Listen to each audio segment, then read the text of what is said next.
Welcome to your new home. You won't be leaving soon. Let's begin with the good news. You don't have to be insane to be committed to a Victorian asylum. The bad news? You're still getting committed. There are many ways to arrive here, most of them quiet. You don't remember screaming. Maybe you didn't. Maybe you just sat there, too stunned to protest as they folded your coat over your shoulders, gently, as if this were a favour, a kindness. 1 minute you were pacing your room, or weeping into your tea, or asking a few too many questions about your place in the world. The next, you were in a carriage, flanked by men who won't look you in the eye. They don't need you to be violent, they just need you to be vulnerable. If you're a woman, the bar for commitment is so low it might as well be underground. Did you speak too freely? Cry too long after childbirth? Refuse to marry? You're not willful. You're hysterical. If you're a man, maybe you drank too much, lost your job, talked to God in the street one time too many. If you're poor, it's easier still. Your mind is a luxury no one has time to protect. One confused outburst, one night without shelter, and congratulations. You're no longer society's concern. You're the asylum's. The legal process is simple. Someone, a husband, a brother, a father, a convenient neighbour, fills out a petition. A doctor, usually one who's never met you, signs a certificate stating you're of unsound mind. No second opinion needed, no defence allowed. That's it. You're not a citizen anymore. You're a patient now, or more accurately, a problem that's been politely relocated. The journey itself is unpleasant. You're told it's for your own good, though that doesn't explain why no one will say the word asylum aloud. They use euphemisms instead. Rest home, sanatorium, place of healing. You notice no one else seems relaxed. Your chaperones grip their hats like the wind might steal them. The driver doesn't speak, and the horse you swear knows exactly where you're going. Eventually the building appears. You expect something gothic, monstrous. Instead it's beautiful, stately, almost warm. Red brick towers, ivy on the walls, broad stone steps leading up to double doors. It looks more like a university than a prison. That illusion doesn't last. The moment the doors close behind you, everything changes. The warmth outside was architectural. Inside, the chill is institutional. Stone floors, iron bars, the smell of coal smoke and bleach, and something rotting slowly in the walls. No one offers you tea. No one tells you what's next. They take your name, your clothes, and your dignity in that order. The clothes they give you are thick and scratchy, like wearing someone else's skin. You're not permitted laces or belts. Too many accidents. If you're a woman, your hair might be cut short. If you're a man, your pockets are sewn shut. Personal items are confiscated. Books, jewellery, photographs, all gone. You are now, officially, just another ward of the asylum. A body to manage. A record in a ledger. They walk you to the admissions ward. It's a long corridor, lined with iron radiators that don't seem to radiate much of anything. The windows are high and narrow, like slits in a castle wall. The light that filters through is pale and dust-choked, making everything look like it's been underwater for a very long time. You pass other patients along the way. Some stare, some mutter, some don't move at all. One woman stands rigid by the wall, whispering to her own fingers. A man nearby hums tunelessly, his face smeared with something that might once have been food or blood. You're told not to worry. They're in different stages of recovery. You're not sure what that means, but you know you'll be joining them soon.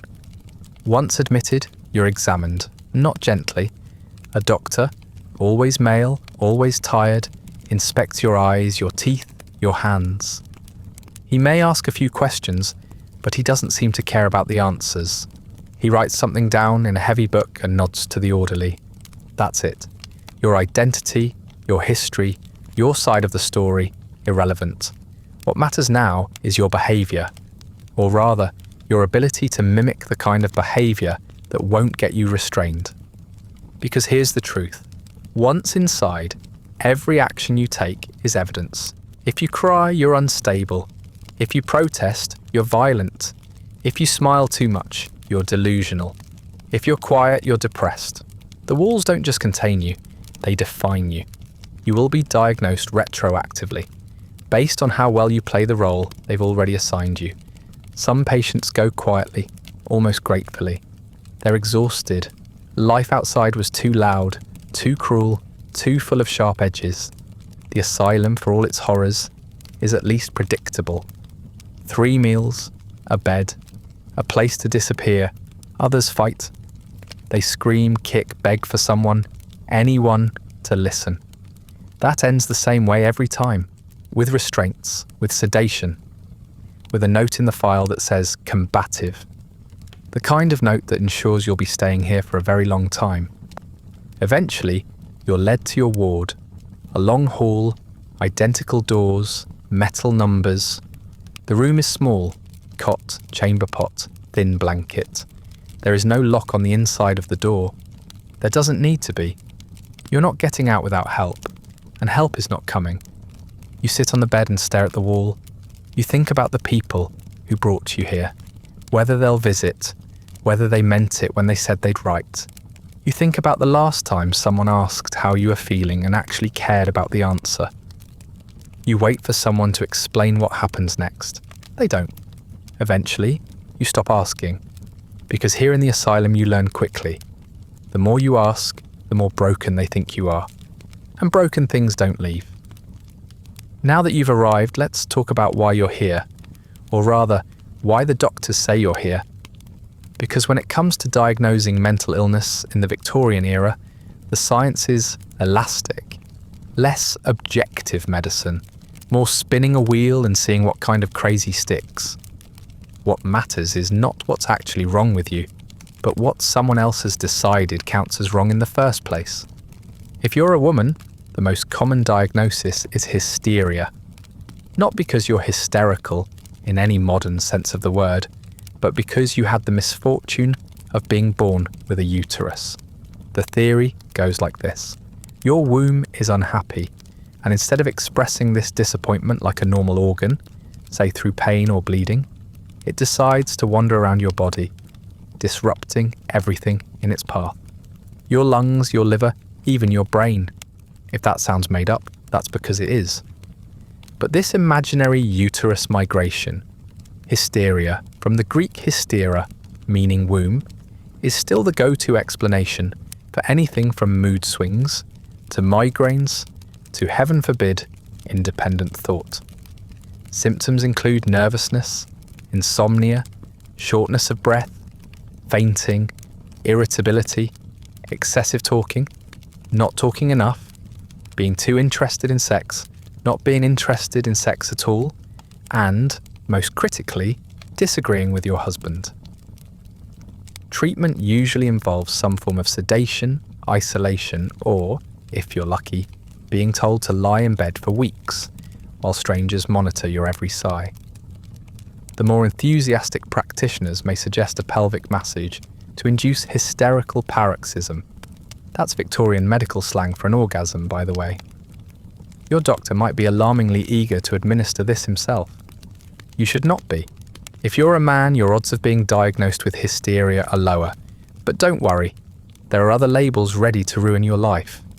You might be declared melancholic, which is a polite way of saying you're sad in a way that makes other people uncomfortable. Maybe you lost your job, or your wife died, or you drink too much because the factory you work in is slowly killing you, and the air tastes like coal. None of that matters. What matters is that you've stopped functioning the way society demands.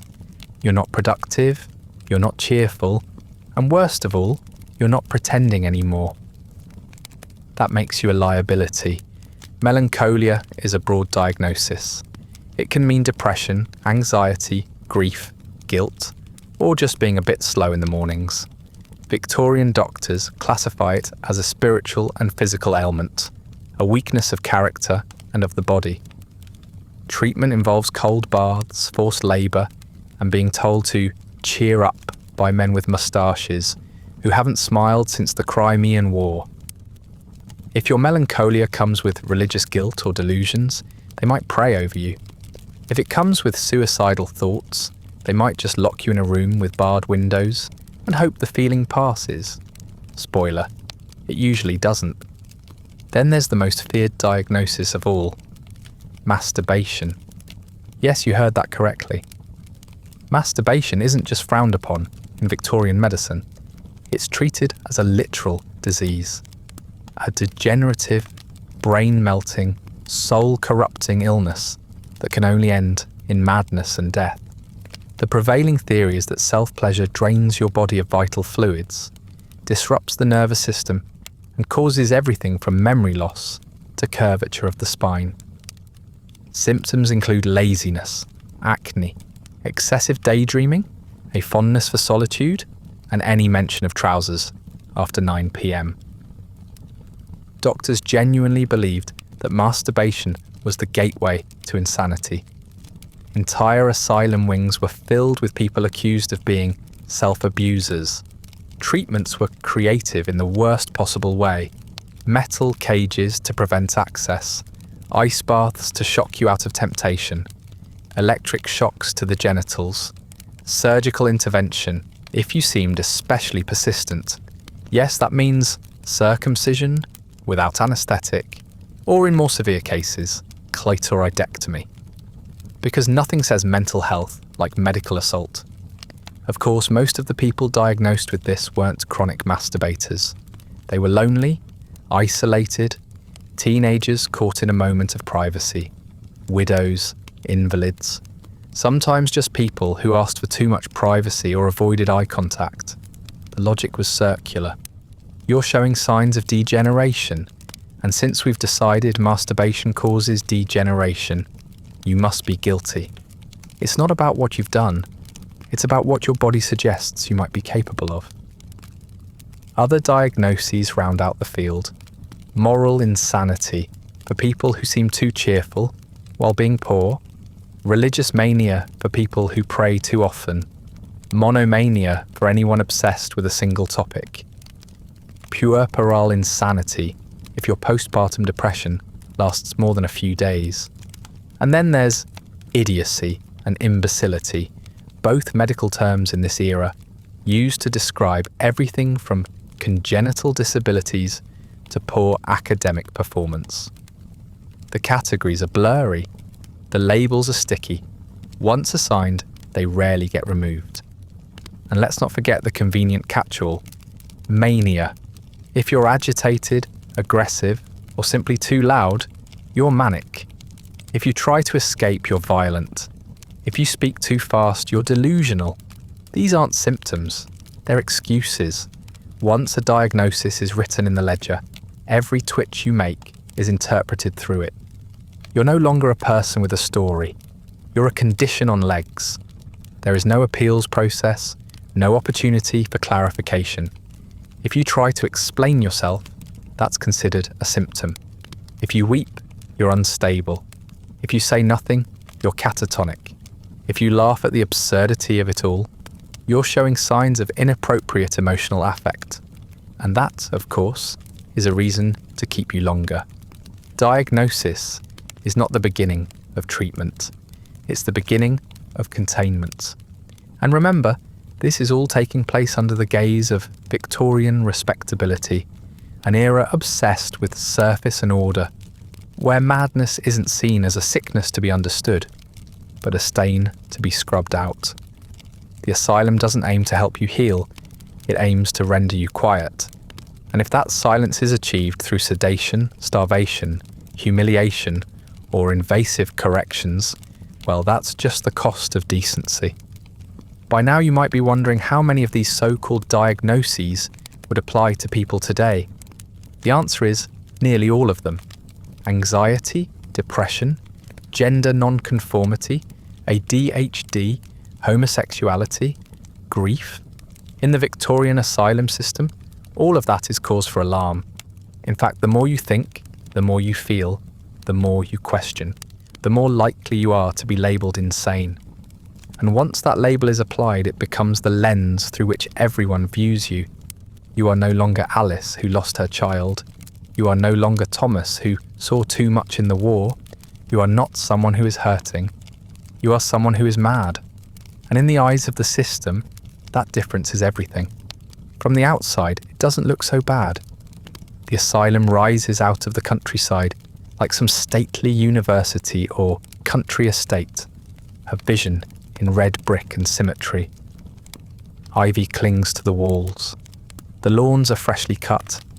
There's even a fountain, though it hasn't worked in years. You might think for a moment that this is a place of peace, that you'll be given time to rest, maybe read a book, sit by a window and reflect. But then the gates close behind you, and the peace begins to feel less like comfort and more like containment. The asylum is large, unnecessarily so, the kind of large that makes you feel smaller with every step. It follows something called the Kirkbride Plan, a grand theory in which the building itself is part of the cure. You're supposed to heal just by being in it, breathing the clean air, walking the long halls, basking in the symmetry of your own confinement. It sounds almost pleasant until you realise what it really means. You've entered a maze designed by people who think your brain can be fixed with fresh air and silence. The further you are from the front entrance, the more dangerous they consider you. The furthest wing is reserved for the hopeless. You don't know where they've placed you yet, but the hallway seems longer than you'd like. You walk beneath high ceilings and past endless doors, each one identical, each one numbered. There are no names. Names imply individuality. You gave that up at the intake desk. The walls are painted in lifeless colours, beige, grey, olive, colours that suggest calm but deliver apathy. The floors are stone or wood, always cold, always echoing. You can't sneak anywhere in here. Every step announces itself. Your room, if you can call it that, is spare. An iron-framed bed with a thin mattress, a chamber pot, a small table with nothing on it. The window is narrow and barred, positioned high enough that you can't see out of it unless you stand on the bed. You try this once. The view is a brick wall. It feels intentional. Even the furniture is suspicious. Everything is bolted down or designed to break you slowly.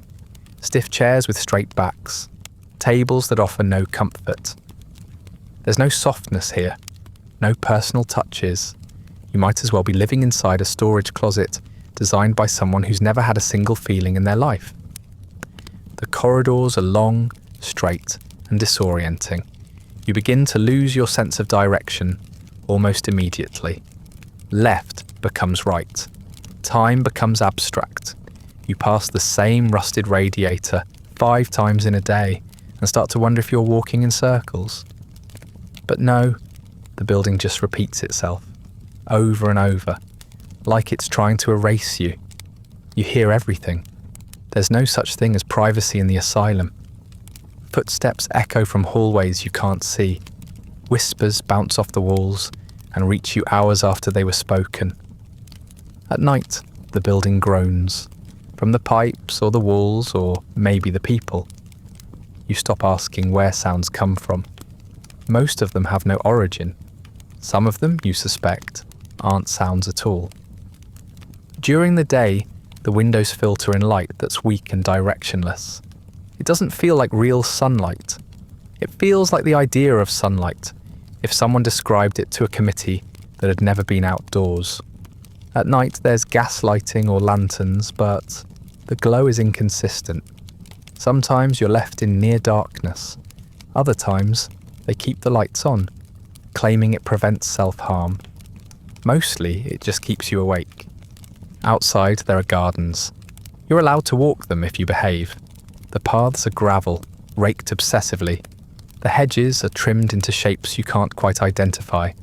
Flowers, if present, are always modest. There's no colour here that might inspire joy. The trees are carefully spaced, not for shade, but for surveillance. You can feel the eyes on you, even when you're alone. Especially then. There are rules and they're unwritten. Walk too quickly, and you're agitated, Walk too slowly and you're sullen. Look someone in the eye for too long and you're confrontational. Avoid eye contact and you're withdrawn. The building doesn't correct you. It just watches and then it records. Somewhere an orderly jots down a note about your posture and you've just earned another week in observation. The bathrooms are communal. The word dignity does not apply. You share everything. Benches with holes, cold wash basins, the occasional tin tub dragged out on bathing days. The water is always too cold. The soap is optional. Privacy is non-existent. Cleanliness is theoretical. On bad days, the smell in the halls is enough to make you forget what fresh air feels like. Sound is a weapon here. The building carries it, distorts it, feeds it back to you like a twisted lullaby. You'll hear someone crying 2 wards over and think they're in your room. You'll hear your own thoughts too loudly and mistake them for someone else's. Screams become routine. Laughter doesn't mean what it used to. Silence, when it comes, is worse. If you're lucky, you'll be assigned to a wing with a chapel. A Gothic thing, all dark wood and stained glass depictions of suffering. You're encouraged to pray, not to heal, just to repent. Madness is still seen as a moral failing. Your sin might have been pride or sloth, or simply the inability to smile on command. In this building, God watches too, or so they say. You begin to sense the structure's intent. This place wasn't designed to help you find yourself. It was designed to make you forget that you ever had a self. The sameness, the echo, the blank spaces where joy should live. It all serves a purpose. You are being erased gently with architecture. Visitors, if they come at all, will remark on how impressive the building is, how clean it looks, how safe it seems. They'll comment on the high ceilings, the pleasant grounds, the way everything feels so orderly. They won't hear the woman in the next ward who hasn't spoken in weeks. They won't see the man who stares at the wall and no longer blinks. They'll leave thinking you're in good hands. You'll watch them go through a window too small to open, and you'll wonder if they saw you wave. The asylum is beautiful, in the way a sealed tomb is beautiful. It's symmetrical, stately, permanent. You, on the other hand, are none of those things. You're a patient, a temporary disruption, and this place is very, very good at outlasting disruptions. You wake up to the sound of keys, not an alarm, not a gentle knock. Keys jangling just outside your door, accompanied by footsteps that always stop too close. The orderly doesn't say good morning. He doesn't say anything. He opens the door just wide enough to remind you that you're not in control of it. Then he walks away, expecting you to follow. This is how your day begins. Not with light or warmth, but with permission to exist outside your cell. The hallway is the same as it was yesterday, and the day before that. Long, pale, smelling faintly of bleach, coal dust, and something less specific, the odour of too many people surviving in close quarters for far too long. You move in line with the others, shuffling down the corridor toward the dining hall. No one speaks. Speaking is a privilege, and privileges are easily revoked. So you keep your head down and watch the floor for cracks you've memorised by now. Breakfast is served in a long, echoing room with wooden benches and walls that absorb nothing. The food is, technically, food, if you're being generous. Usually, it's cold porridge, served in chipped bowls, no sugar, no fruit, no texture beyond soggy. Sometimes there's bread, hard as stone, and always a little stale. If you're lucky, you get weak tea. If not, lukewarm water. You eat in silence, surrounded by dozens of others doing the same. Some stare at nothing, others tremble, hands barely managing to lift the spoon. The staff patrol the room, watching for spills, for disobedience, for any twitch that could be misinterpreted as madness. After breakfast, you return to the ward, or if you're part of the work programme, you're escorted elsewhere. The asylum runs on unpaid labour, and you are now part of its machinery. You may be assigned to laundry, scrubbing endless sheets stained with things no one discusses, or kitchen duty, peeling potatoes until your hands blister. If you're especially trusted, and that's a dangerous kind of attention, you might be allowed to work in the gardens, raking gravel, pulling weeds, always under supervision. Work is considered therapeutic. Productive hands, they say, lead to quiet minds. But the real purpose is control. When your muscles are sore and your body is drained, you're less likely to resist, less likely to think. The asylum doesn't want you lively. It wants you manageable. If you're not working, your options are limited. You walk the corridors, slowly, deliberately, because any sudden movement invites suspicion. You sit in the day room, if it's open, with its hard chairs and complete absence of comfort. You stare out the window, though the view is the same. Brick wall, sky, a flicker of green in the distance that never gets closer. Sometimes you watch the other patients. One rocks back and forth. One mutters into her sleeve. One hasn't moved in hours. You don't talk to them. You don't talk to anyone, really. Talking draws attention, and attention is rarely good. Lunch comes at noon, and it's slightly warmer than breakfast. Boiled vegetables, overcooked to the point of collapse. A stew, thin and greasy, made from meat of uncertain origin. You eat it because you're hungry, but not because you enjoy it. Enjoyment is not part of the routine. After the meal, the silence continues. There is no music, no reading aloud, no stimulation of any kind. The doctors believe too much activity agitates the mind. Better to keep things dull, predictable. Number. The afternoon is more of the same. If it's Tuesday or Thursday, you may have group prayer. If it's Wednesday, a visiting physician might prod you with questions and then write something in your file without looking at your face. If it's raining, which it often is, you stay inside. If it's sunny, you might be herded out into the yard, where you walk in circles until someone rings a bell and brings you back inside. You don't choose what you do, you don't choose when you do it. Choice is not part of your treatment plan. The rest of your day is spent pacing, not because you want to, because there's nothing else to do. You walk up and down the hallway, count the steps between doors, trace the cracks in the walls. You watch the same spider spin the same web in the same corner, and for a moment you envy it. At least it has a purpose, at least it built something. Dinner is early, boiled cabbage, bread. Occasionally, if there's a celebration somewhere you weren't invited to, you might get a scrap of cheese. Afterward, you return to your room. The bed is still hard. The blanket is still thin. You climb beneath it without undressing. There's no real reason to, and the air is cold enough to bite. You hear the key turn in your door, locking you in for the night. This is not for your safety, though that's how they'll explain it. It's for theirs. Nighttime in the asylum is louder than you expect. People talk to themselves, cry out, scream. You hear someone down the hall kicking the wall. Someone else is sobbing, muffled by a pillow. You lie still and stare at the ceiling, trying to remember the shape of a quiet room. The silence before all this. The way your own name used to sound when spoken kindly. You try to sleep, but sleep doesn't come easily. The mattress sags in the middle. The blanket scratches your skin. Your body aches from the labour, but your mind refuses to shut down. It loops over the same questions again and again. How long have you been here? How much longer will they keep you? What exactly did you do to deserve this? Eventually, exhaustion wins, but rest is a loose term. You wake often, sweating, heart pounding, unsure whether the scream you heard was real or just a memory. In the morning it starts again.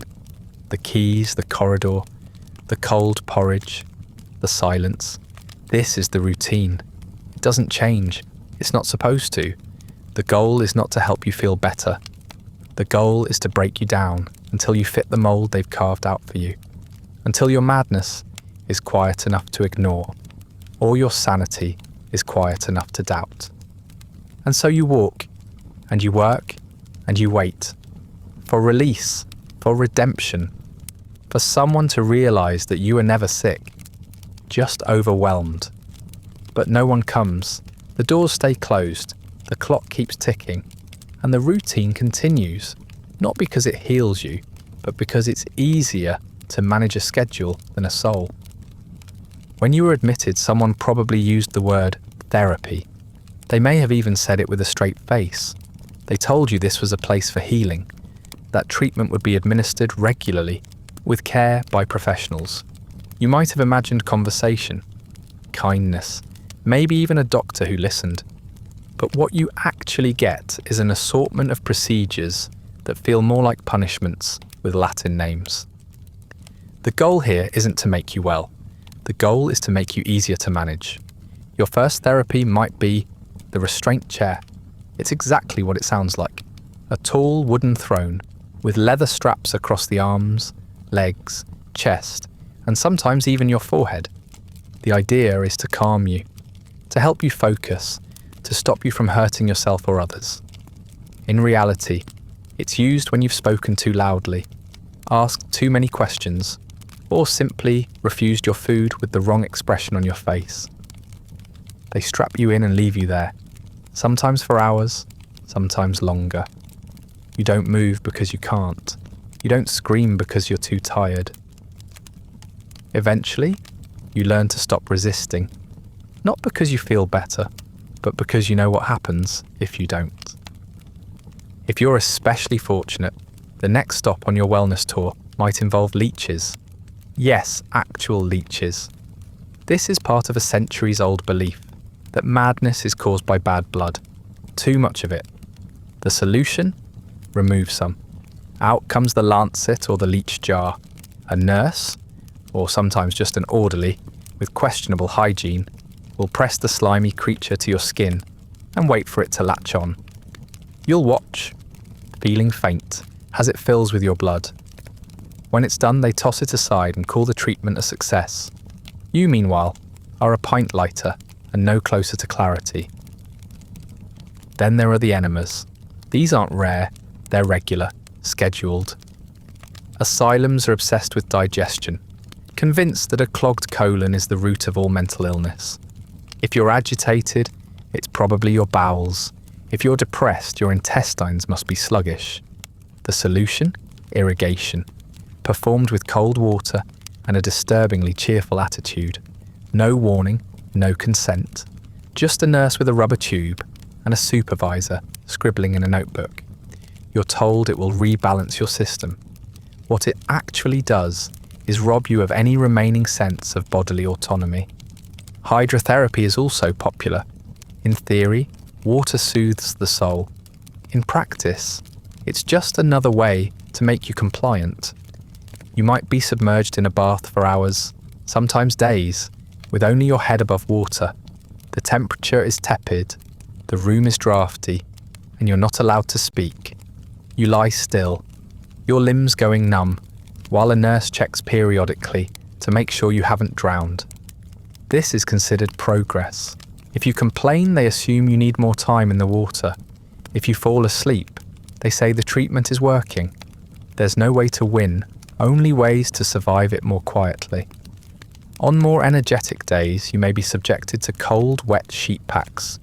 They wrap you tightly, mummy style, in icy linen soaked in freezing water, then leave you on a table to cool the brain. You can't move, you can barely breathe. You lie there for what feels like hours, shivering and staring at the ceiling, while your mind races with thoughts they'll never believe you had. This is supposed to reduce agitation. It does, mostly by freezing the will out of you. Electricity also makes an appearance, not the kind used in modern medicine. No, this is far less precise. Electrotherapy in the Victorian era is experimental at best and sadistic at worst. Crank-operated devices are wheeled in, and currents are applied to your scalp, spine, or, if someone's feeling especially imaginative, your genitals. No anesthesia, no real science, just a vague hope that shocking the body will somehow reset the brain. If you convulse, they call it a sign of efficacy. If you vomit, they take notes. If you pass out, they say you're making progress. Blistering is another favoured method. A chemical paste is applied to your skin to raise welts, usually on the neck, spine, or chest. The goal? To draw out the illness through inflammation. The blister is then pierced and drained, sometimes repeatedly. You endure it in silence because screaming only gets you labelled uncooperative, and uncooperative patients are sent back to the restraint room, where the straps are already waiting. If you're a woman, you might also encounter uterine-specific treatments. The doctors believe that most of your problems originate in your reproductive organs, so they examine, manipulate, and occasionally operate on them with alarming frequency. Pessaries, vaginal douches, and internal examinations are routine. Consent is not. Modesty is irrelevant. The process is clinical and humiliating, and afterward, you are expected to thank them for their help. Psychological therapy, as you might imagine, is rare. If it happens at all, it's more interrogation than support. A doctor may ask how you're feeling, but only to confirm what he's already written in your file. If your answers deviate from the expected script, it's noted as a delusion. If you say too little, you're disengaged. If you say too much, you're obsessive. You are not expected to be understood, only categorized. And once categorized, corrected. You might ask yourself how any of this is supposed to help. You'll wonder why no one questions the logic of bleeding the weak, freezing the sad, or electrifying the confused. The answer is that it's not about healing. It's about order, control, efficiency. The asylum doesn't need you cured. It needs you quiet, manageable, and invisible. If a treatment shuts you up, slows you down, or drains your spirit, then it has succeeded by Victorian standards. There's a chart somewhere with your name on it, filled with notes like resistant to therapy or showing signs of compliance. These notes determine whether you get more of the same or something worse. You learn to play the part, to nod when expected, to mutter gratitude after being scalded, shocked, or violated. The staff call it progress. You call it survival. Eventually, even that begins to blur. None of these therapies are designed with your dignity in mind. They're not based on empathy or understanding. They're tools, crude, painful, and often medieval, used to scrape the inconvenient parts out of your psyche until only the manageable ones remain. And if they fail, well, there's always next week's enema. Eventually, someone tells you about moral treatment. They say it like it's a gift, a privilege, a turning point in your stay. You're no longer just a patient now. You're part of a grand experiment in kindness. You're being offered a chance to recover your reason, not through punishment, but through purpose. That sounds nice, doesn't it? Purpose. A break from the cold tubs and leeches. A chance to feel like a person again.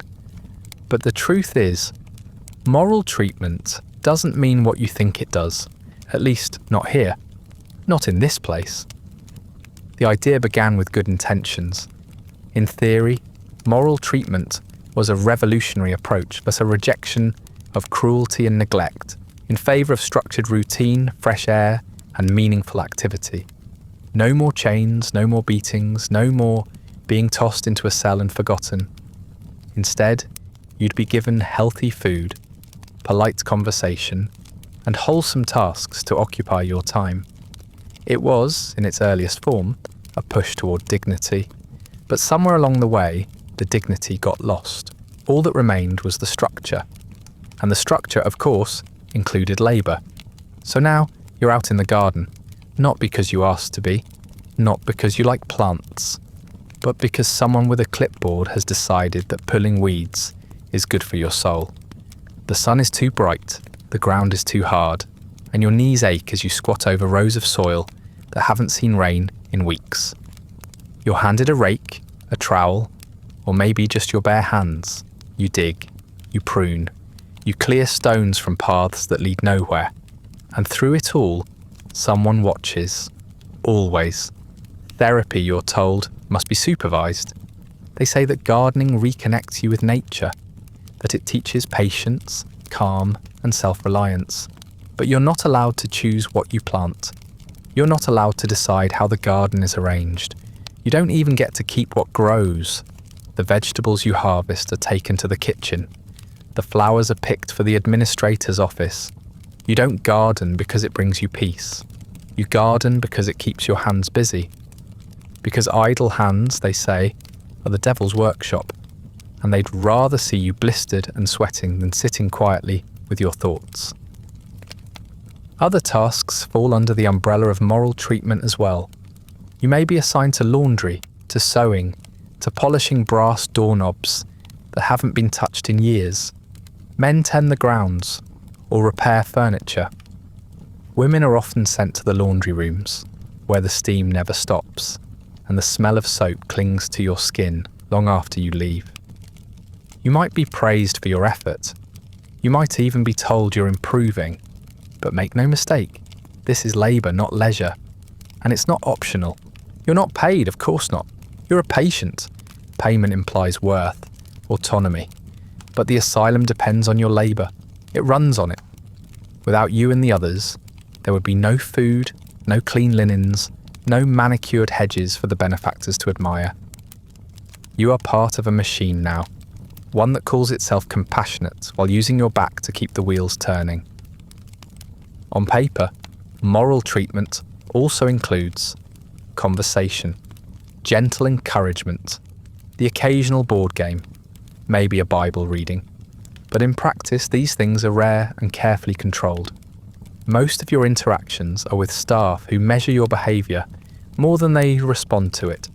If you speak too freely, they take notes. If you don't speak at all, they add that too. You're not having a conversation. You're being assessed. There might be a reading room, sparsely stocked with moral literature, sermons, biographies of dead men, pamphlets about self-restraint. Fiction is discouraged. Imagination is dangerous. Music, if allowed, is soft and pious. No one sings the songs you miss from your childhood. No one plays anything joyful. The point of moral treatment is not to lift your spirits. It's to shape them. You are expected to be orderly, obedient, and grateful. If you garden, it must be with reverence. If you speak, it must be with humility. You are not here to be yourself. You are here to become someone else's version of sane. The staff will smile when you bow your head and say, "Thank you," after another 12 hours of unpaid farm work. They'll note your progress. They'll praise your compliance, but none of that means you're getting better. It means you've stopped resisting. Occasionally, a visitor or inspector might tour the grounds and marvel at how industrious you all look. "What a fine idea," they'll say, watching you bend over the soil, hands raw, hair damp with sweat, to give them something useful to do.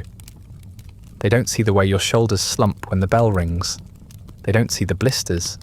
They don't hear what happens after dinner, when you lie in bed, too exhausted to think, too numb to remember what it felt like to do something for your own joy.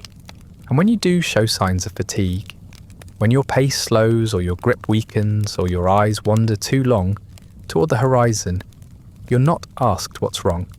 You're disciplined. A sharper tone, a smaller portion at dinner, a note in the record. Patient uncooperative, shows signs of idleness. You begin to understand that moral treatment is not about treating you morally. It's about making your behaviour more palatable, your spirit more subdued. If you ever dare to question it, if you ask why your therapy feels like punishment, why your hands are cracked and your spine aches and your mind feels no lighter, they'll remind you that it's for your own good. That structure heals. That routine builds character. That planting cabbages in silence is a vital step on the road to recovery. And if that doesn't work, they'll remind you what the alternatives are. You remember the restraint chair, the baths, the electricity. Suddenly gardening doesn't seem so bad. And so you go back to it. You dig, you prune, you weed, you rake the gravel paths that never lead anywhere. You pretend that moral treatment is working. even as your body tells a different story. You stop dreaming of freedom. You start dreaming of softer soil. Maybe, you think, if you dig deep enough, you'll find something buried, a key, a door, a version of yourself you forgot how to be. But all you find is more dirt. From the moment you arrive, you're told that the staff are here to help you, that they're trained, compassionate, professional. But it doesn't take long to see that most of them don't belong in a place like this, or perhaps they belong here a little too well. They are the gatekeepers of your day, your body, and in some cases, your sanity. And while some of them might be doing their best in impossible conditions, others seem to have left their empathy behind with their original career plans. Start with the attendants, the lowest tier of authority, and the ones you see most often. These are the men and women who oversee the day-to-day enforcement of the asylum's routine. They bring your food, escort you to the yard, stand silently in the corners of rooms, watching you like you're a jar about to fall off a shelf. Some are bored, some are bitter, many are simply exhausted. They're underpaid, undertrained, and overburdened. The turnover is high, and the patience is short. No one teaches them how to de-escalate a crisis. They're taught how to lock a door and how to write a report. Everything else, they learn on the job, and it shows. If you're lucky, you get assigned to a ward with a staff member who still remembers that you're human. They might sneak you an extra slice of bread. They might speak to you in a normal voice instead of a tone reserved for livestock. These people exist, but they're the exception, not the rule. Most days, your world is populated by people who seem either afraid of you or annoyed by your continued breathing. You learn quickly which ones can be spoken to, which ones you must avoid, and which ones are a coin toss depending on whether their breakfast was cold. Then there are the nurses, assuming your asylum has any. In theory, these are medically trained professionals tasked with your care.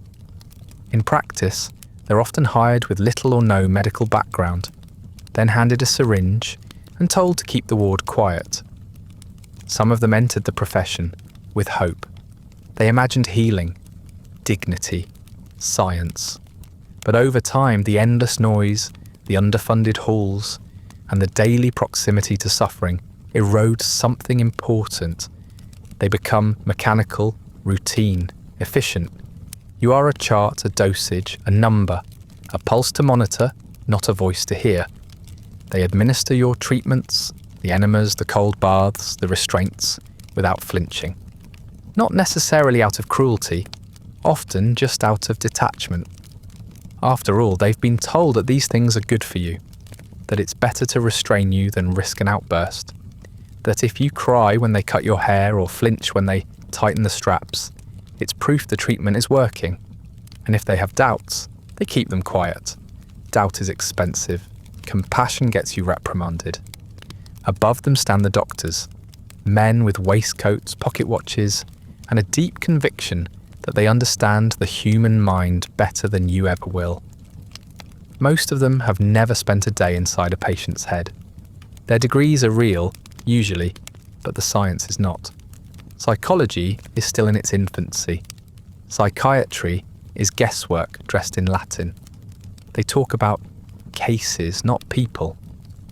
They walk the halls with clipboards and the occasional air of distant amusement, noting your behaviours as if observing an interesting but ultimately unimportant animal.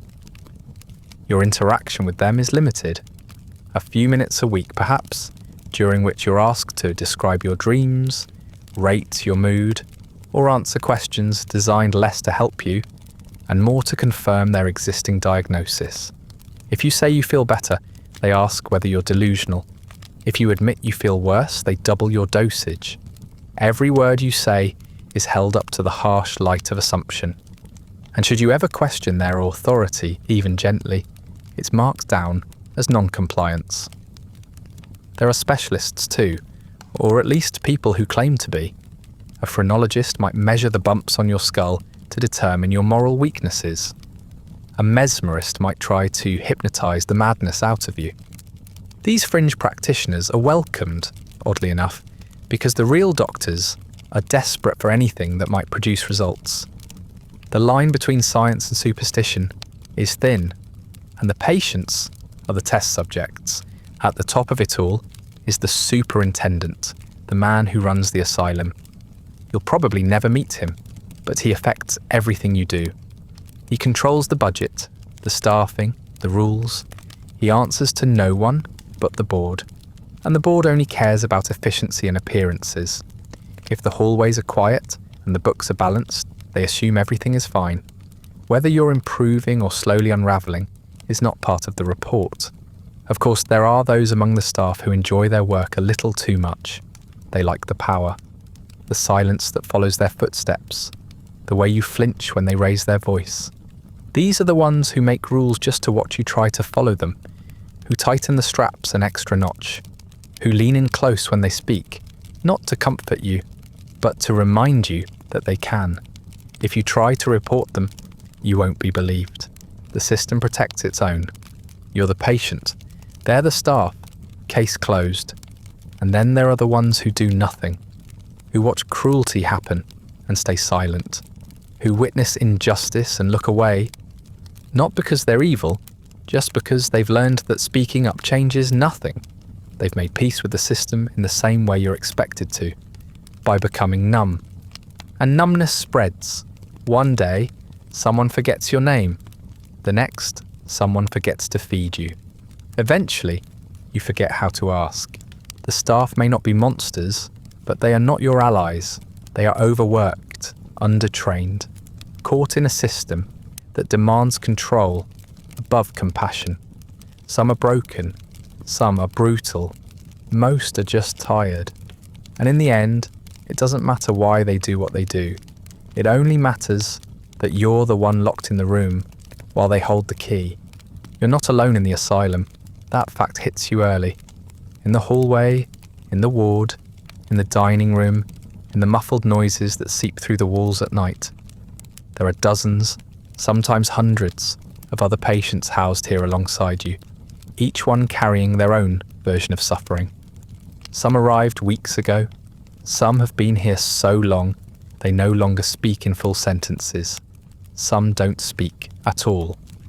You learn quickly that the people around you are not what you expected. They are not all dangerous. They are not all broken, but they are all trapped, just like you. There's no real separation by diagnosis. The categories are loose, and the space is limited. So you might sleep next to a man who believes he's the king of France, eat breakfast across from a woman who hasn't blinked in an hour, and be followed down the corridor by someone whispering prayers to the ceiling.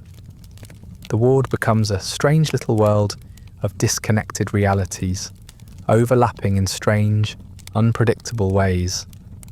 You walk through it carefully, like wading through deep water, trying not to disturb anything you don't understand. Some patients are loud, unapologetically so. They cry out, moan, hum, curse. Their voices bounce off the walls and follow you wherever you go. Sometimes they repeat the same word or phrase for hours. Sometimes they scream names of children, of saints, of people who might not exist. You grow used to it, but not comfortable. The human brain isn't designed to ignore that kind of noise forever. It starts to work its way into your dreams, into your thoughts, until you're not sure which cries were real and which were yours. Others are silent, more unsettling in a way. They sit in corners, stand by windows, lie in beds and stare at ceilings as if trying to will themselves invisible. You pass them in the hallway and they don't flinch. They don't even blink. Some rock back and forth, their motions slow and rhythmic, like waves on a dead sea. Others press their fingers to their lips or ears or eyes in quiet ritual.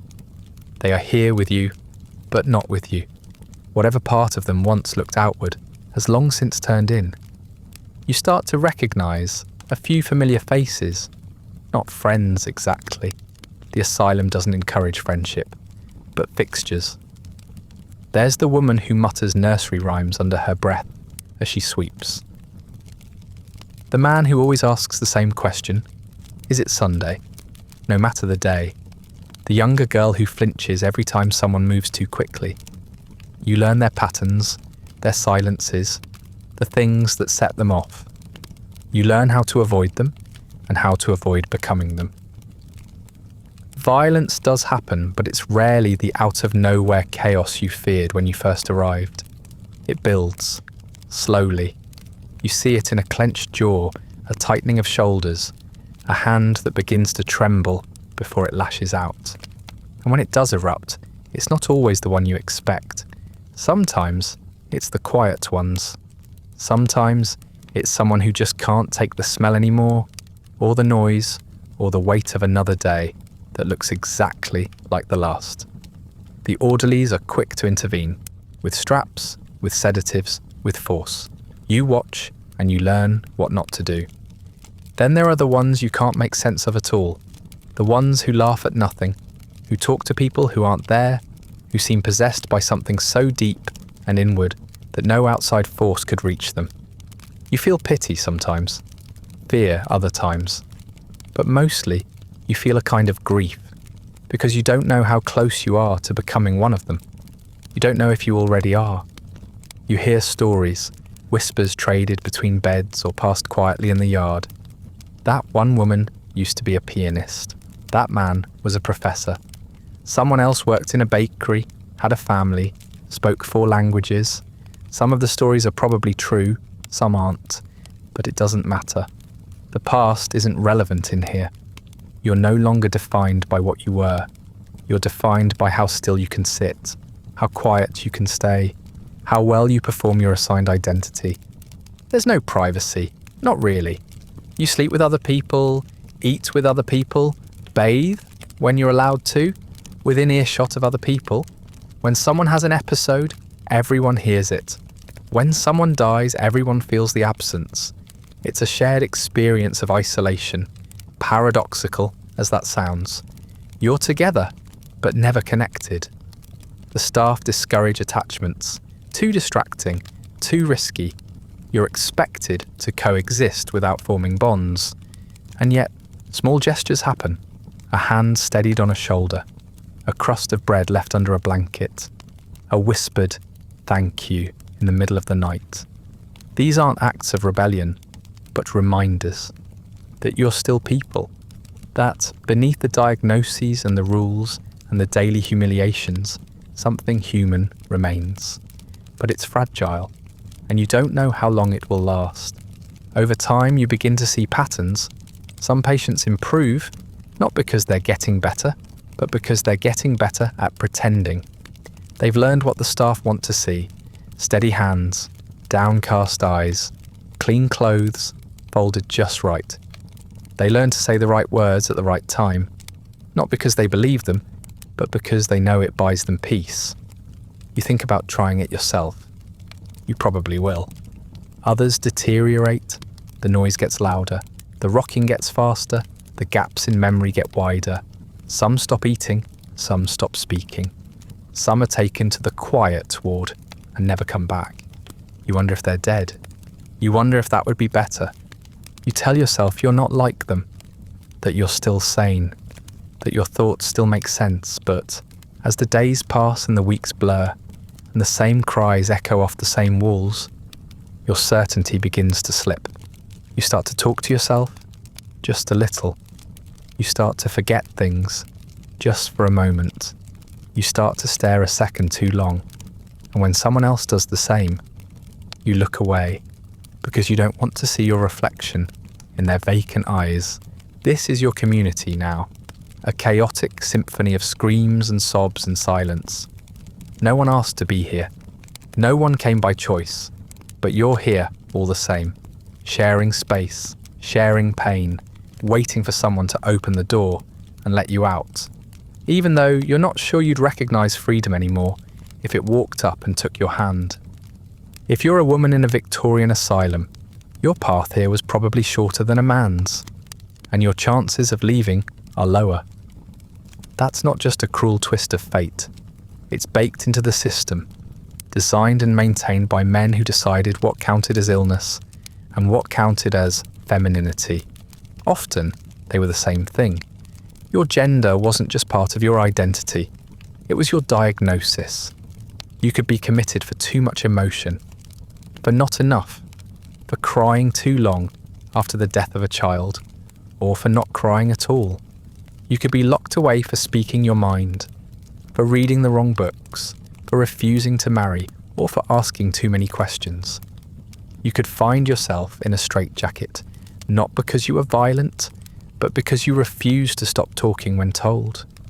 Anything that made you inconvenient, to your husband, to your family, to society, could be interpreted as madness.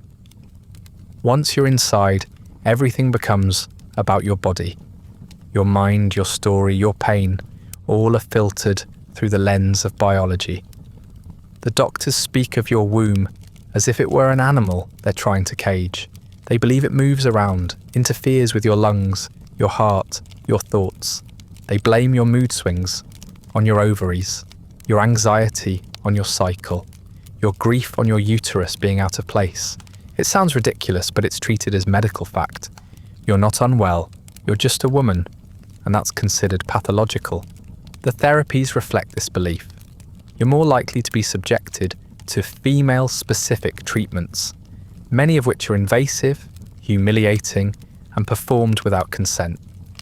Pelvic massages to induce hysterical paroxysms, vaginal douches with cold water or antiseptic, uterine examinations that are more punishment than diagnosis. Some women are forced into surgeries, hysterectomies, clitoridectomies, under the pretense of healing their minds by altering their bodies. If you flinch or cry or resist, it's taken as evidence that the procedure is necessary. Your clothing is controlled, your hair may be cut.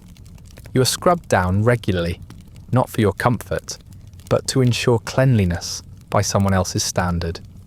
You're not allowed to look too proud, or too plain, or too expressive. You're expected to embody the Victorian ideal of womanhood, modest, passive, obedient. But if you appear too dull, they'll call it melancholia. Too lively, and it's hysteria. Too sensual, and you're labelled immoral. Too independent, and you're labelled insane. Your relationships with other women are watched closely. Affection is discouraged. Friendship is seen as a distraction. Anything resembling romance, especially same-sex affection, is forbidden and punished. You may be accused of deviancy or unnatural attachment, and once that accusation is written down, it stays. You're monitored for signs of impure tendencies and isolated if they think you've formed too strong a bond. You learn to withhold affection, even when it might be the only thing keeping you sane. If you're a mother, your children are taken from you. If you're a wife, your husband's signature is all it took to put you here. And if you were neither, your fate was often decided by a brother, a father, or a male doctor who believed he knew what was best. The legal system assumes you're incapable of managing your own affairs. Once you're committed, your words carry no weight. You can protest, you can write letters, but no one is obligated to believe you, and most won't. Life in the female ward comes with its own rules. You're expected to sew, to clean, to act as though you're part of a respectable household rather than a prison. The chores are framed as therapy, but the reality is closer to forced domesticity. You fold linens, mend uniforms, wash endless piles of soiled sheets. If you complain, you're labelled difficult. If you refuse, you're restrained. You are being remade into something smaller, quieter, more acceptable. Violence is not always loud here. It's not just slaps or restraints or sudden punishments. It's the quiet erosion of your identity. The way your opinions are rewritten as symptoms. The way your trauma is ignored unless it fits a narrative that absolves the people who hurt you. You may have come here after being abused, after suffering loss, after surviving things no one should have to endure. But none of that matters. In the eyes of the asylum, your suffering is not a story. It's a defect. The staff treat you differently too. Some are paternalistic, others dismissive. Many are invasive. Male doctors perform exams without warning. Male attendants oversee bathing. You're told it's clinical, that you're overreacting, that it's for your own safety. But you feel the power imbalance every time someone enters your space without knocking. You feel it when they talk about your body, like it doesn't belong to you, when they ask questions that are clearly judgments in disguise. Even your improvement is gendered. If you want to be considered for release, you must perform femininity to their satisfaction. Speak softly. Avoid direct eye contact. Agree with whatever is said to you. Express gratitude even when you're humiliated. Learn to smile at the right time. Be passive, pliable, apologetic. The goal is not to become well, it's to become harmless, or at least convincing enough that they think you are. And if you don't perform correctly, if you remain outspoken, if you express anger, if you continue to question the rules, you stay for years, maybe forever. The records will say you're unfit for society, that your progress is inadequate, that your condition remains unchanged. But what they really mean is that you haven't given in. You haven't surrendered your dignity in the precise, palatable shape they requested. Men in asylums are punished for behaviour.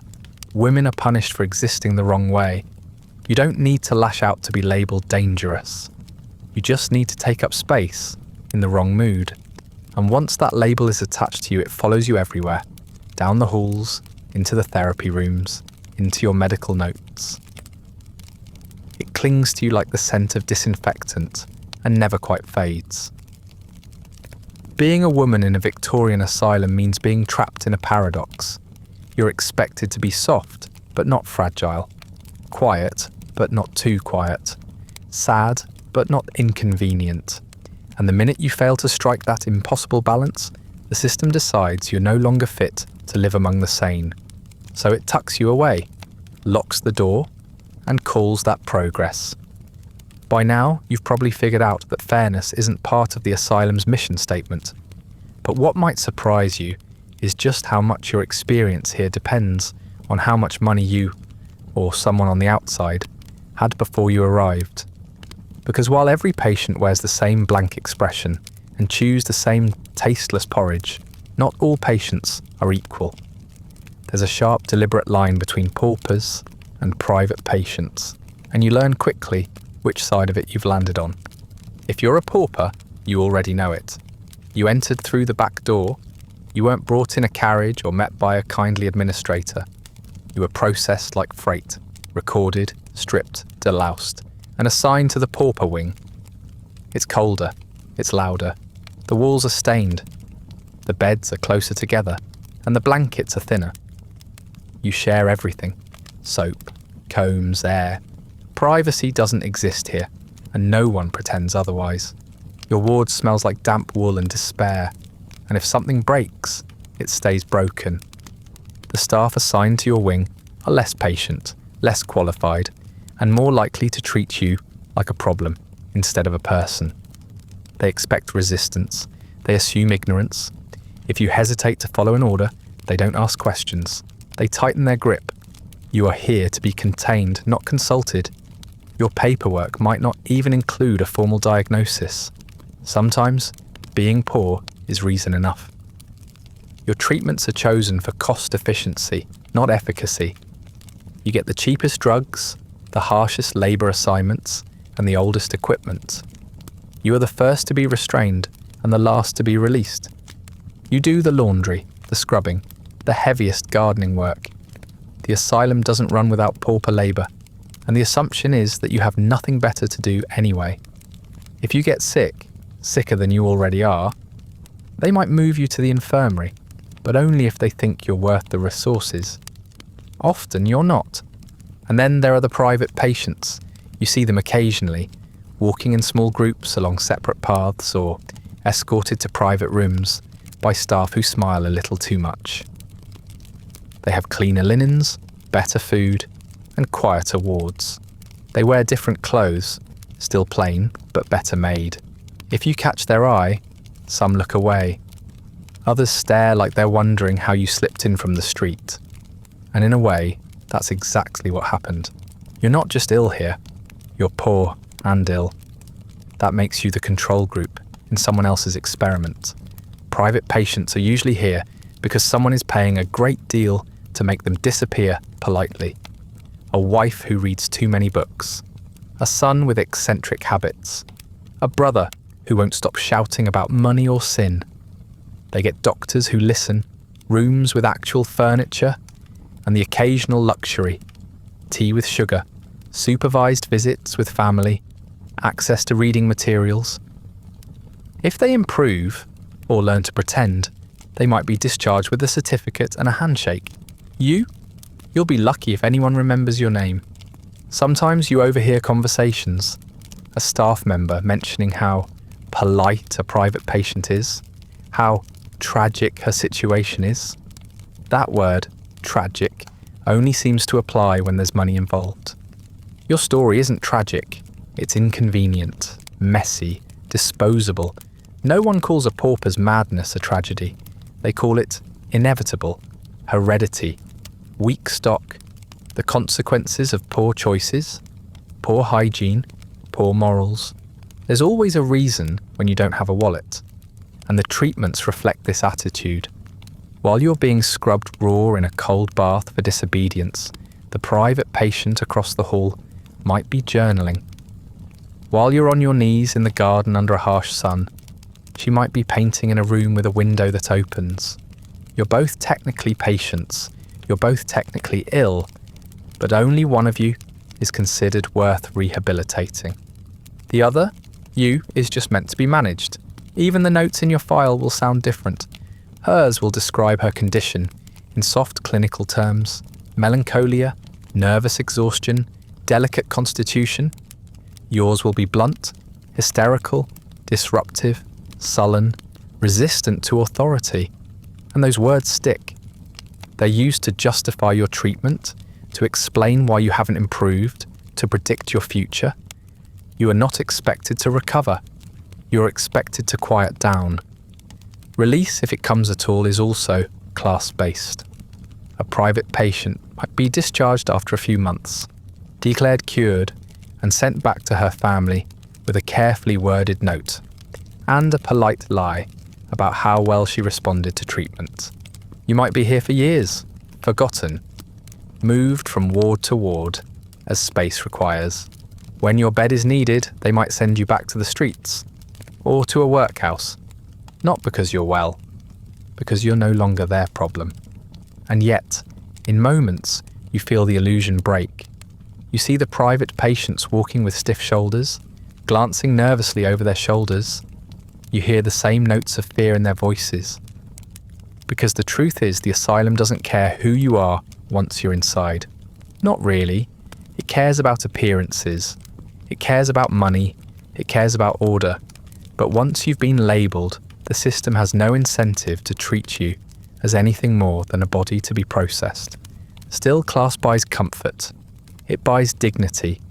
It buys plausible deniability.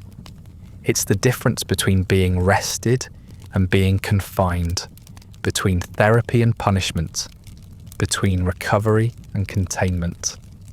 And while those differences may look small on paper, they're vast when you're living them.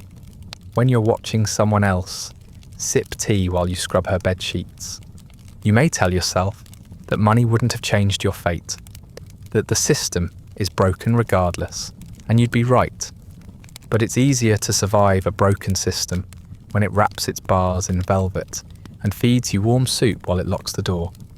Eventually, you think about leaving. Not in a formal sense, no one talks about discharge as a realistic possibility. You've seen what happens to people who ask too often. No, this is different. This is the kind of thought that creeps in when you're staring out the barred window, watching a bird land on the edge of the roof, free to go anywhere. It's the idea that maybe, just maybe, if you found the right moment, you could slip out, disappear, reclaim whatever version of yourself still exists beyond these walls. You wouldn't be the first to try. And As you'll soon learn, you won't be the first to fail. The building is not designed for freedom. From the outside, it might resemble a school or a country estate, but on the inside, it's all locks, bolts, and layers of quiet control. Doors don't just close, they lock automatically. Keys are worn like jewellery by staff who never forget to jingle them. A sound as constant as breathing. Windows are high, narrow, and often barred. Even if you could reach one, even if you managed to break the glass without alerting someone, you'd still have to fit through a space not much wider than your arm. It's not impossible exactly, just highly improbable. You consider the hallways. They're long, straight, endless, but you know now they only lead to more locked doors. You've memorised the timing of the patrols, the shifts of the attendants, the routines of the staff. You've counted the seconds between when the night watch passes your door and when he circles back. You think maybe there's a window, a gap in the system, a small error in a large, arrogant machine. But even as you plot, you know the truth. The machine may be arrogant, but it's not sloppy. Sometimes someone tries anyway.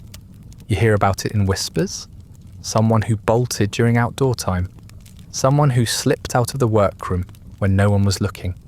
A patient who climbed a fence, sprinted across the lawn, made it all the way to the woods. The staff say these things like warnings, like cautionary tales, but you hear something else in those stories, the smallest flicker of hope, until they get to the end. Because the end is always the same. They're caught, every time. Sometimes quickly, before they've even left the building. Sometimes after hours of searching, when they're finally found hiding in the stables or crouched behind a hedge, barefoot and panting. Occasionally, one makes it as far as the road, but never farther. They're always brought back, and when they are, they don't come back whole. They come back strapped to a stretcher, drugged, bleeding, silent. Punishment for escape attempts is swift, brutal, and unrecorded.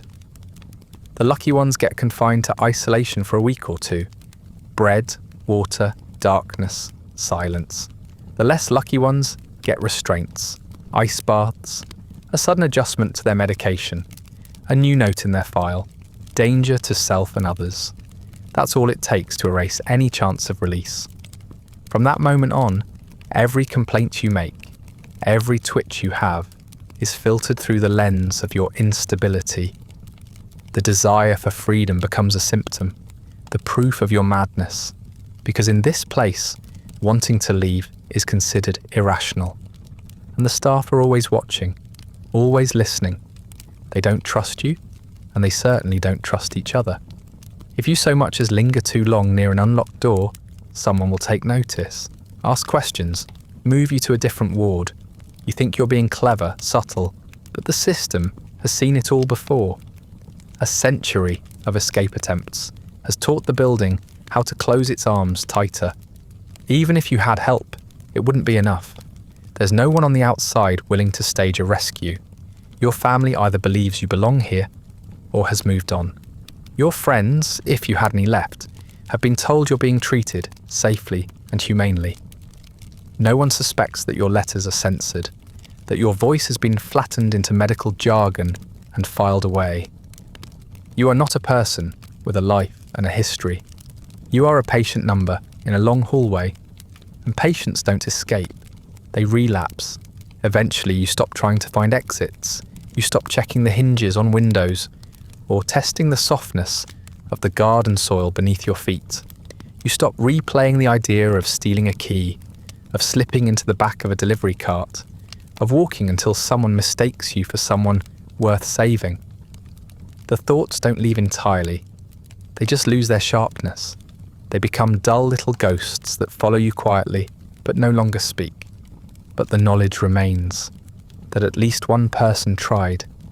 That maybe, for a brief moment, they saw the sky without a roof over it. That their lungs filled with unfiltered air. You envy that moment more than you fear what came after. Because even if they failed, they remembered, if only for a second, what it felt like to want something again. You wonder what the staff think when they catch someone running. Do they feel triumphant, annoyed, pitying? Do they see a person desperate for freedom, or just another disruption to paperwork and routine? Maybe they don't think at all. Maybe they've trained themselves not to. Maybe that's how they sleep at night. By convincing themselves that anyone who tries to escape clearly belongs here. The most terrifying part is that you start to believe it too. Not all at once, but little by little. You tell yourself there's no point in running, that it wouldn't work, that you'd just be caught, that maybe you don't deserve to leave, that maybe you're not ready. These aren't your thoughts. You know that, but you think them anyway. Because it's easier to convince yourself you chose to stay than to face the truth that you're trapped and always were. So no, you don't escape. You survive. You wait. You nod when spoken to. You walk the same halls, eat the same meals, pretend to smile when someone asks how you're feeling, and every so often, when the wind catches a loose shutter, or a bird lands outside your window, or you hear the faintest hint of music from somewhere too far away, you allow yourself the tiniest flicker of a thought. Not yet, but maybe. One day, you probably assumed that being confined to an asylum would mean rest. After all, wasn't that the justification? That you needed peace and quiet, time to heal, a place to recover from whatever breakdown or breach of social decorum landed you here. What you didn't realise is that the moment you walked through those doors, you stopped being just a patient. You became a resource, part of the engine that keeps the asylum running. Your treatment, it turns out, is also your job. No one calls it work. They call it therapeutic activity or moral occupation. They say it builds structure, fosters routine, improves mental health. But the truth is simpler. The asylum has endless tasks and a very limited budget, and someone needs to keep the place running. That someone is you, and every other patient who's physically able to move a mop, carry a coal bucket, or operate a mangle. Laundry is one of the largest operations. Hundreds of sheets, blankets, uniforms, and towels pass through each week, and none of it washes itself. You're assigned a shift without being asked. The laundry room is hot, damp, and endlessly loud. Steam hisses from pipes overhead, and the clang of metal tubs echoes off the stone walls. You sort piles of soiled linens by hand, scrub stains from cloth that has long since given up the fight, and feed fabric through enormous rollers designed more for punishment than practicality. The air smells like old soap, sweat, and mildew. If you're lucky, the water is only lukewarm.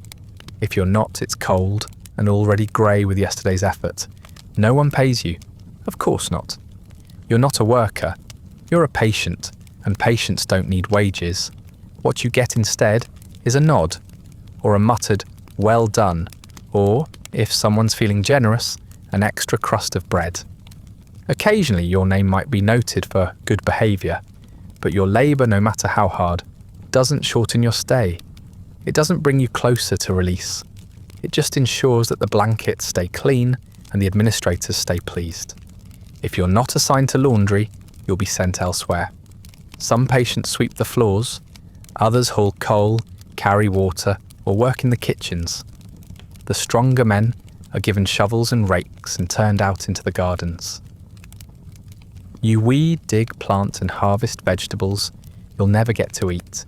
You may be told this is healing, that it reconnects you with the earth. But what it really does is feed the asylum without draining the budget. You are not reconnecting with nature. You are subsidising your own imprisonment. The labour is divided loosely by gender and perceived ability. Women are sent to the sewing rooms, hunched over mending tables, repairing uniforms, and hospital gowns, under the watchful eye of someone with a whistle and very little patience. They mend until their fingers bleed, until their eyes blur. If the stitching isn't neat enough, the garment is thrown back in their lap without a word. If it happens too often, they're assigned to floor scrubbing instead, knees to stone, bucket to hand. Men are more likely to be given hard labour, lifting, hauling, repairing broken furniture, tending to livestock if the asylum is large and rural enough to keep animals. You build fences, fix sheds. Sometimes you even build additional asylum wings, brick by brick. Yes, they actually make patients construct the very walls that will hold more patients in the future. There's something poetic about that.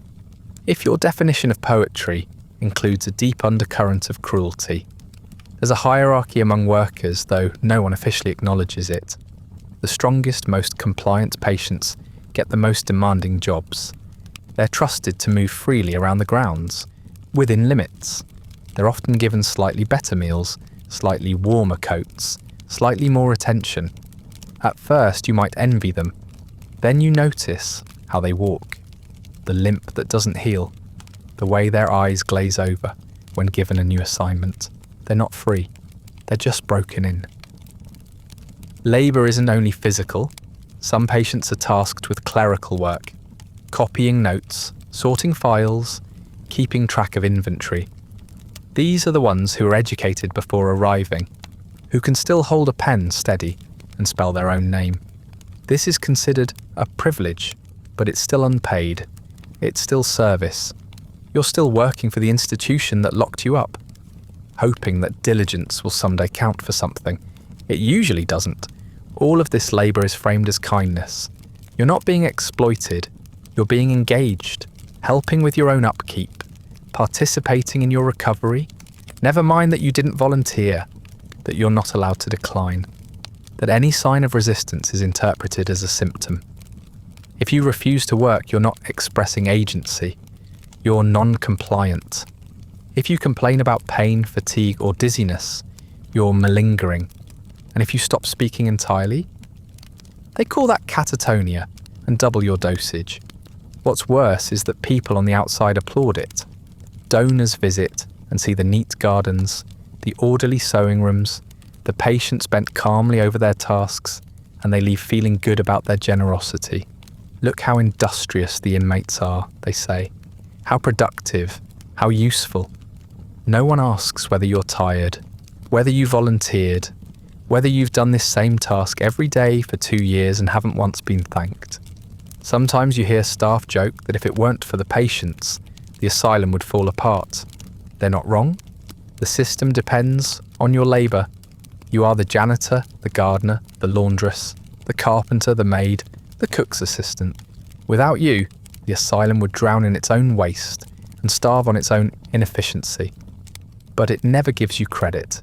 It just gives you more work. You might think that working harder would improve your chances of release. It won't. At best, it might earn you fewer punishments, a gentler tone from an orderly, an extra blanket during the winter, but the ledger doesn't care how many sheets you washed. It only tracks whether you smiled at the right time, said the right things, learned to accept the routine without complaint. So you keep working.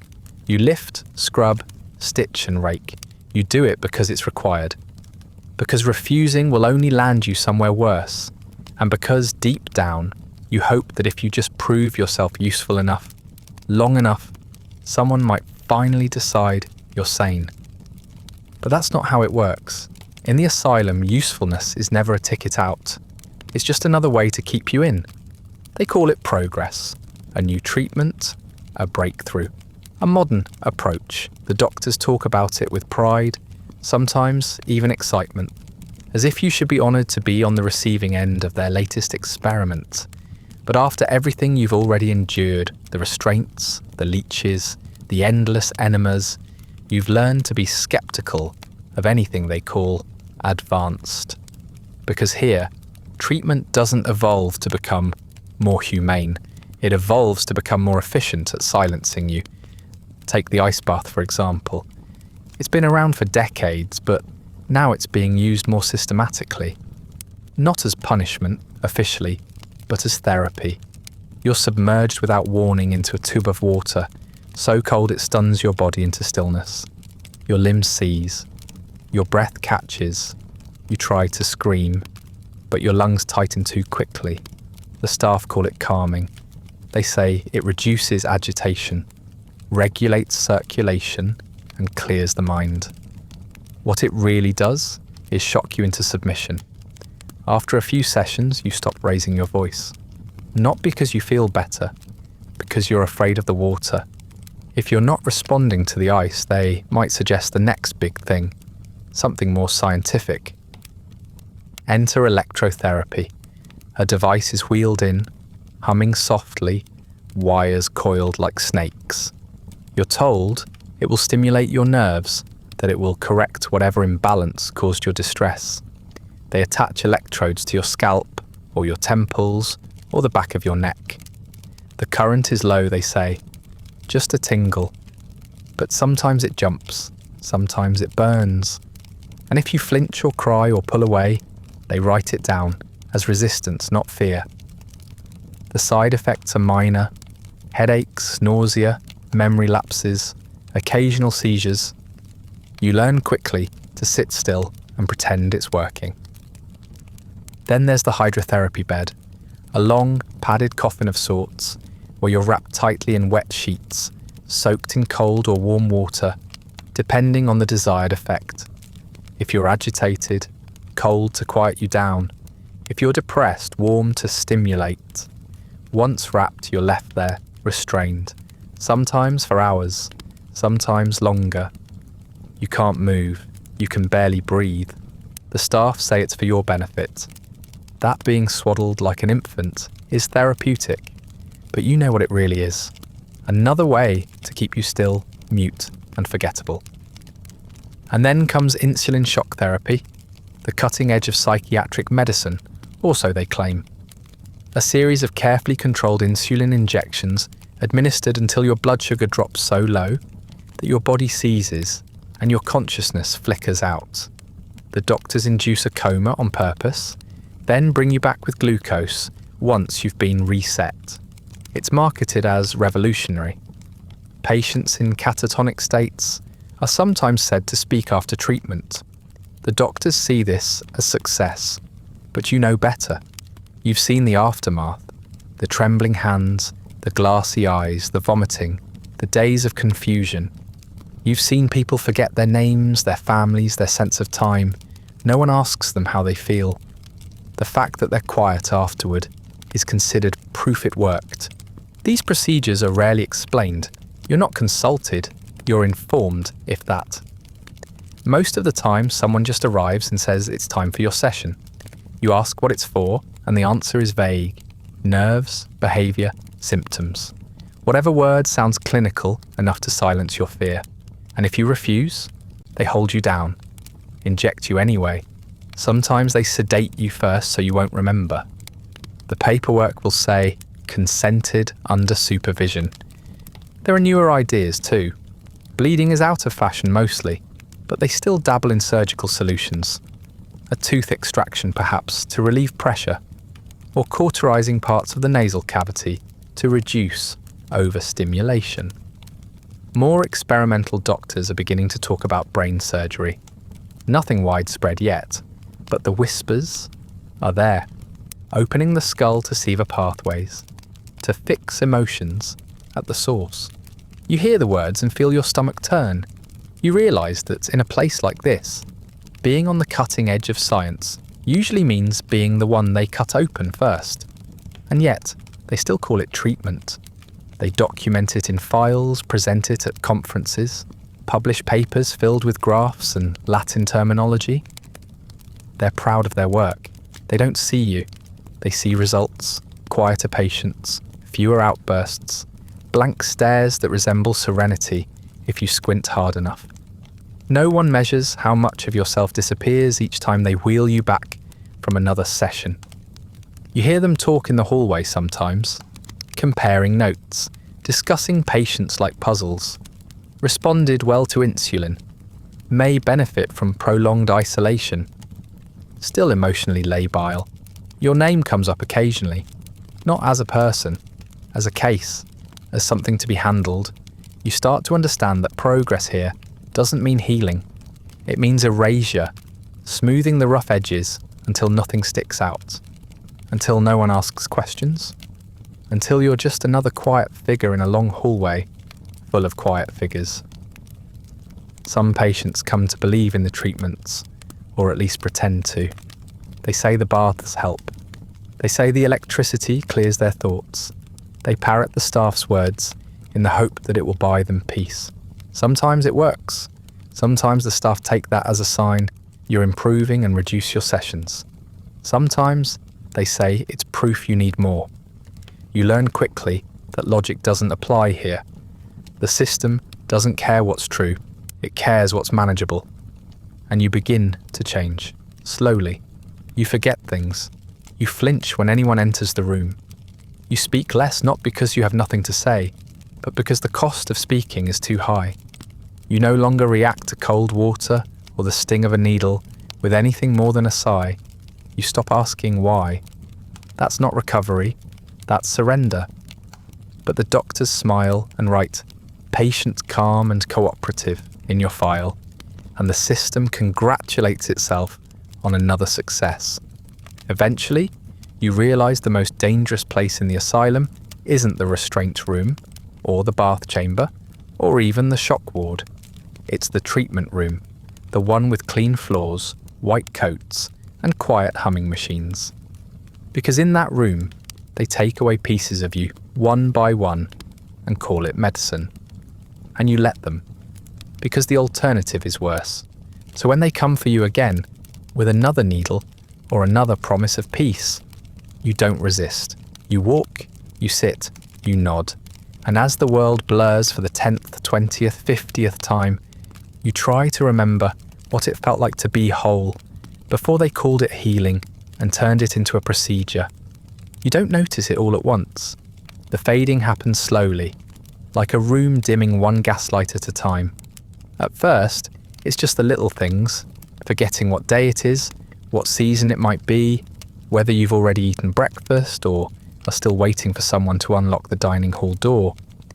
These things seem harmless, understandable. The days blur together here. Time doesn't move like it used to. You assume your mind is simply adjusting to the routine, but really, it's shrinking to fit the shape of the cage it's been given. You begin to forget how long you've been here. You try to count the weeks, the months, but the numbers slip away. Was it last winter that you arrived, or the one before? You remember cold mornings, sure, but which ones? You remember frost on the windows, a cracked bowl of porridge, someone screaming 2 cells down. But that could have been yesterday. It could have been a year ago. You stop trying to measure time. It doesn't behave anymore. Soon, you start to lose the details. Not the big ones at first, just the background colour of things. The name of the street where you grew up. The scent of your old apartment. The voice of a friend you haven't seen since they dropped you off at the gate. These memories come less frequently. When they do, they feel like dreams. Distorted, hazy, out of reach. You chase them for a moment, then let them go. You tell yourself it's normal. That forgetting is easier than remembering something you can never have again. And then the edges of yourself begin to blur. You find it harder to recall how old you are, whether you ever had children, whether you ever married. Your face in the mirror, when there is a mirror, looks unfamiliar. Not because it's changed, though it has, but because you've stopped thinking of it as yours. You don't recognise the hollowness in the eyes, the slump in the shoulders, the way your mouth holds itself, like it's waiting to be told what to say. One day, someone calls your name, and it takes a second longer than it should for you to respond. Not because you didn't hear it, but because you weren't sure it belonged to you. You hear the syllables and they sound strange, like a character you once played in a story that ended long ago. You say the name out loud later that night, just to test it, just to see if it still fits. It doesn't. It feels like a label, not an identity, a word scribbled on a file folder. The staff still refer to you by name, or at least by the name in their ledger, but it's always said like a command. Patient Williams, Miss Carter, number 34. You don't hear warmth in it anymore, just formality. A reminder that you're a chart to be updated, a bed to be filled, a problem to be managed. You start to respond more to tone than to words. A sharp voice means hurry. A flat voice means sit. A hand on your shoulder means move. You stop needing language to navigate the world. Instinct is faster. Your memories become a collection of fragments, a train whistle, the colour of your mother's dress, the smell of a bakery, a joke someone once told you that made you laugh so hard you dropped a cup. But you don't remember who told it, or why it was funny, or whether it really happened. You start to wonder how many of your memories are real, and how many were invented just to give yourself something to hold on to. And that's when you realise how far you've drifted. The other patients blur too. You still recognise faces, routines, voices, but not names. You've stopped asking. You nod to the man who walks in circles and hums to himself. You make room on the bench for the woman who never speaks above a whisper. You share glances, hand over scraps of bread, pass notes in silence. But you no longer ask who they are. You no longer offer who you are. It doesn't seem necessary. You are all part of the same slow erosion. The doctors say you're stable now. You've stopped acting out. You're compliant, cooperative, a model patient. They consider this improvement, but you know better. You haven't improved, you've disappeared. You don't get angry anymore because you don't feel much of anything. You don't cry because you're not sure what to cry about. You've become quiet, empty, manageable, and they take that as a sign of healing. The worst part is that you're starting to agree. You start thinking of your own silence as strength, your own numbness as maturity. You start to believe that maybe this is how people are supposed to be, that maybe you were broken before, that the parts of yourself that used to scream and laugh and argue were symptoms, not signs of life. You forget that you once had opinions. You forget what it felt like to be defiant. Eventually, the mirror doesn't matter. The name doesn't matter. The memories stop coming at all. You wake up, you eat, you walk the halls, you sit when told. The days loop like a lullaby with too many verses. You know where you're supposed to be at any given time. You don't question, you don't wonder. And if someone asked you to explain who you are, really explain it, you wouldn't have an answer. You're not sure when it happens exactly, but one day you realise that you haven't thought about the outside world in a very long time. Not about friends, not about family, not about who you used to be. It's not painful, it's just gone. Like a book someone closed and shelved in a room you'll never find again. You live now in the present tense only.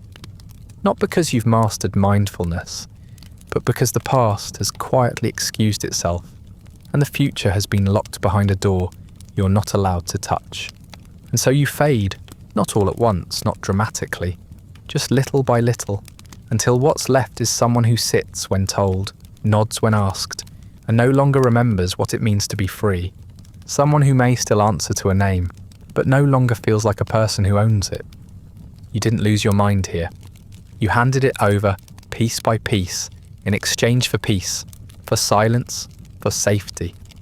And the scariest part is how gentle it all felt, like falling asleep with your eyes open. So this is what healing looks like in the Victorian Asylum. Not recovery, not understanding, not even peace, just stillness. You don't scream anymore, you don't fight. You've learned how to nod, how to sit, how to fold your hands in your lap, and say thank you when someone places a tray in front of you. The staff call this progress. They smile at how calm you are now, how well you've responded to treatment.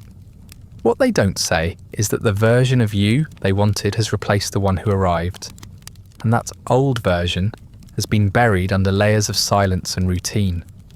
You're not cured, you're quiet, and in here, that's enough.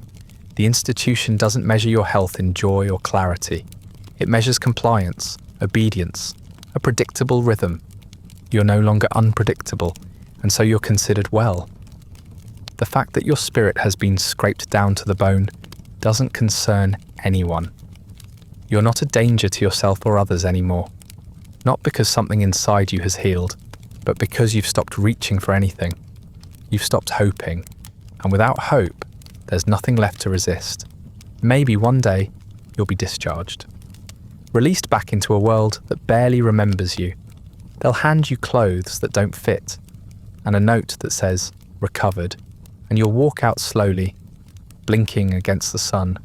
But even if your body leaves this place, the asylum stays, in your habits, in your silence, in the way you flinch at keys, avoid questions, and never let your voice rise above a whisper.